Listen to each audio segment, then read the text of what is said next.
Di balik tikungan kebun bambu yang gelap gulita itu muncullah sebuah andong. Dan benar saja, di sana duduk sepasang pengantin. Mereka berdua mengenakan pakaian adat Jawa lengkap. Si pengantin perempuan kemudian berbisik lirih, tapi suaranya kedengaran jelas banget di telinga Trisno. "Ikut aku, Mas, mampir ke pestaku."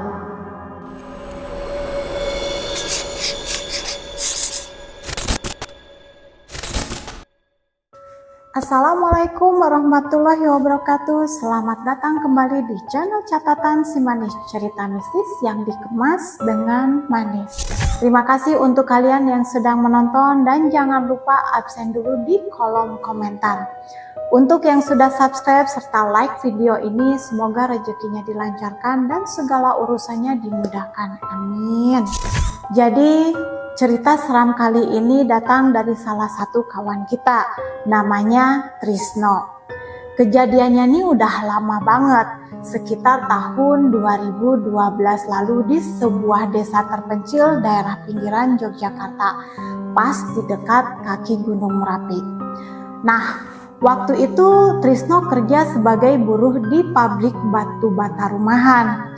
Karena jarak dari rumah aslinya ke pabrik lumayan jauh dan bikin capek di jalan, akhirnya dia mutusin buat nyewa sebuah rumah kontrakan tua milik warga setempat. Bisa dibilang posisi kontrakan si Trisno ini agak nyempil dan kepisah jauh dari rumah warga yang lain. Mana di sekeliling rumahnya itu banyak banget kebun bambu yang rimbun. Kebayangkan sepinya kayak apa? Sampai akhirnya ada satu malam di mana Trisno terpaksa harus lembur di pabrik bata.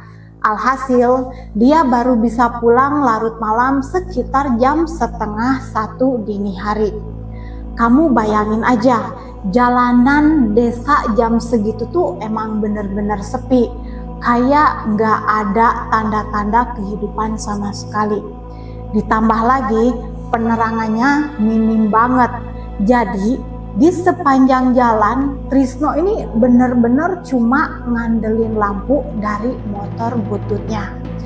Nah, pas lagi asik lewat di jalan setapak yang kanan kiri rimbun banget sama pohon bambu, tiba-tiba motornya mogok, mesinnya mati total.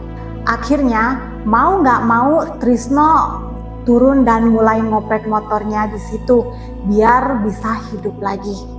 Tapi di tengah-tengah dia lagi sibuk benerin motor, sayup-sayup dia ngedenger ada suara aneh dari kejauhan. Dan anehnya suara itu perlahan makin mendekat ke arah dia. Klak, klik, klak, klik. Suara lonceng sama derap kaki kuda. Nah, di sini Trisno mulai heran. Hari gini tengah buta, mana ada coba andong atau kereta kuda yang lewat jalan desa sekecil ini. Pikir dia waktu itu, oh mungkin itu andong wisata yang lagi kesasar kali ya, atau kusir yang baru mau pulang ke rumahnya.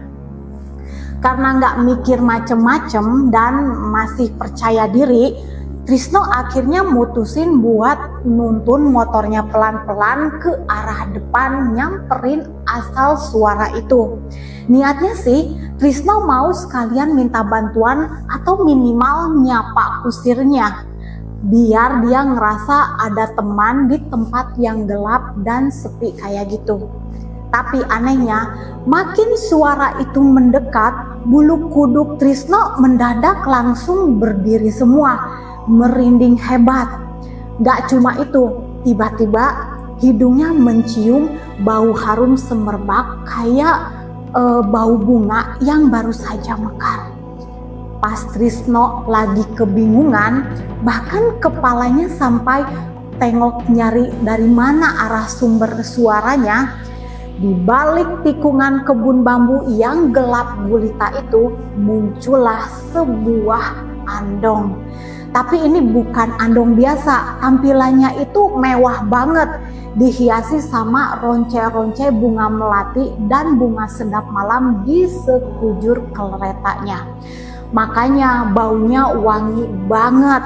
Terus yang bikin makin aneh, di bagian atas andong itu bergelantungan janur kuning besar yang kelihatan masih seger banget, kayak andong pengantin.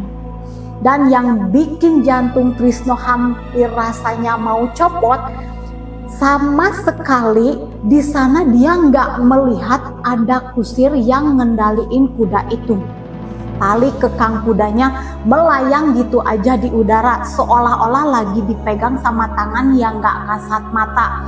Udah gitu, kudanya sendiri berwarna hitam legam dengan mata yang menyala kemerahan.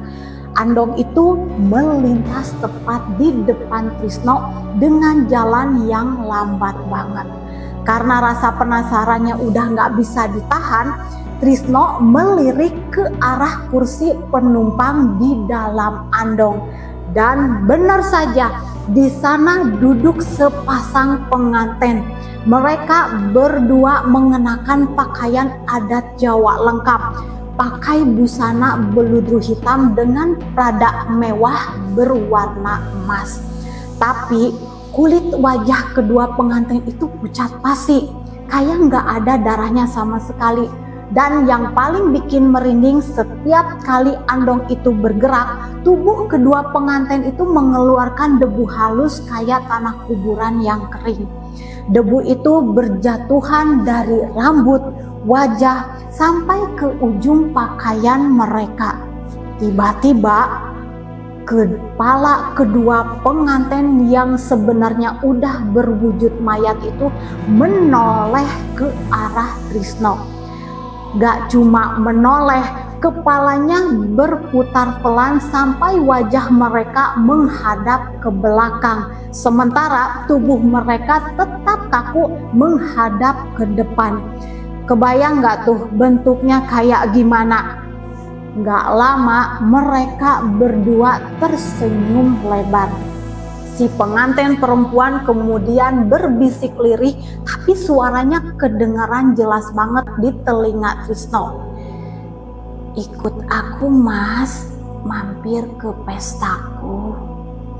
Detik itu juga Trisno bener-bener gak kuat lagi, jantungnya serasa mau lepas. Dan dia langsung ambruk pingsan di samping motornya. Trisno baru terbangun keesok harinya pas waktu subuh. Itu pun karena ada beberapa warga desa yang mau pergi ke sawah nemuin dia tergeletak di pinggir jalan. Dengan wajah yang masih pucat pasi, Trisno langsung dibawa oleh warga menuju rumah Pak RT setempat. Di sana setelah diberi air minum putih hangat dan mulai tenang, Trisno menceritakan semua yang dia lihat semalam, tentang kereta kuda tanpa kusir dan tentang sepasang pengantin mayat yang mengajaknya ikut. Mendengar cerita itu, Pak RT dan beberapa warga menyimaknya dengan ekspresi serius. Sebagian dari mereka bahkan mulai saling berbisik. Setelah Trisno selesai bercerita, Pak RT terdiam. Gak lama beliau mulai cerita rahasia kelam yang selama ini sengaja disembunyikan dari para pendatang seperti Trisno. Ternyata sosok yang dilihat oleh Trisno malam itu adalah legenda lokal yang disebut warga sebagai Andong Manten Kutukan. Sekitar tahun 1960-an ada sepasang kekasih di desa tersebut yang pernikahannya tidak direstui oleh orang tua pihak wanita karena masalahnya kasta dan harta. Tapi kedua pasangan ini tetap nekat. Mereka melakukan pernikahan siri dan berniat mengadakan kirap keliling desa menggunakan andong yang mereka sewa secara sembunyi-sembunyi. Tapi nahas, orang tua wanita itu naik pitam saat mengetahuinya. Mereka lantas menyewa seorang ahli kebatinan untuk menghentikan kirab tersebut secara gaib. Tepat di malam pernikahan mereka, Andong yang membawa sepasang pengantin baru itu melintas di jalan kebun bambu yang sama dengan tempat Trisno mogok. Secara misterius, kuda penarik Andong itu mengamuk seperti kesurupan. Kereta Andong tersebut terguling ke dalam jurang sedalam 20 meter di ujung jalan desa. Tragisnya, tubuh kedua pengantin dan kusirnya terjepit di bawah kereta Andong dan tidak ditemukan selama berhari-hari karena tertimbun longsoran tanah bambu. Saat ditemukan, kondisi jenazah keduanya sudah tidak dapat dikenali. Tapi yang membuat bulu kuduk merinding, tangan pasangan tersebut saling menggenggam erat dan tidak bisa dilepaskan hingga mereka dimakamkan, masih lengkap mengenakan pakaian pengantin. Sejak malam itu, setiap malam-malam tertentu, Andong manten itu akan muncul kembali untuk mencari tamu undangan baru.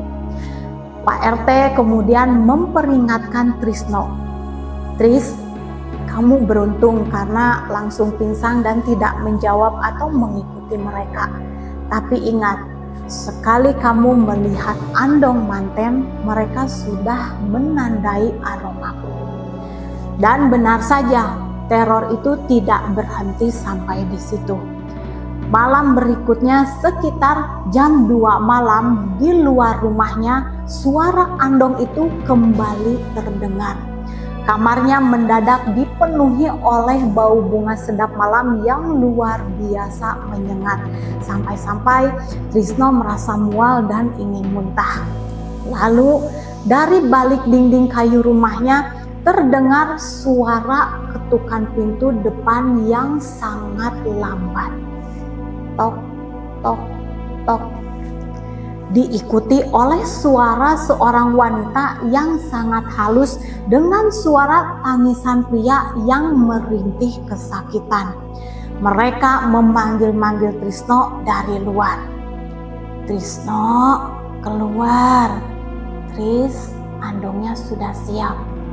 Ayo berangkat undangan."